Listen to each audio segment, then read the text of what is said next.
Hi friends అందరికీ welcome to AN forms. మనం recently larva hatching చేసామని చెప్పాను కదండి. లార్వా ఎగ్స్ మనం ఆర్డర్ చేసామండి, ఒక 30 గ్రామ్స్ అలా ఆన్లైన్ త్రూ ఆర్డర్ చేసాము. ఎగ్స్ వచ్చిన తర్వాత మనము హ్యాచింగ్ అనేది ట్రై చేసాం ఫస్ట్ టైం. చూడండి హ్యాచింగ్ ఏ విధంగా అయ్యింది, ఎలా ఫామ్ అయ్యింది ఏంటనేసి. సో మనం హ్యాచింగ్ చేసినటువంటి ఒక 1 వీక్ తర్వాత తీసి మనం సపరేట్ చేసుకున్నామనండి. చూసాము అసలు ఎలా అవుతుంది ఏంది, అసలు హ్యాచింగ్ అయ్యిందా లేదా అనేసి. ఫస్ట్ అయితే మనం ఒక 3 బాక్స్లో హ్యాచింగ్ చేసాము. ఆఫ్టర్ తినేసి ఒక 1 వీక్ తర్వాత మనం సపరేషన్ చేస్తున్నామండి. చూడండి హ్యాచింగ్ ఎలా అయ్యిందో, ఎలా ఫామ్ అయ్యిందో లార్వా.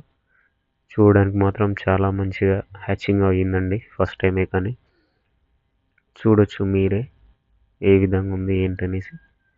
జస్ట్ ఓన్లీ 1 వీక్ అవుతుందండి హ్యాచింగ్ చేసి కూడా. చూడొచ్చు ఎలా ఫామ్ అయిందో ఏంటనేది.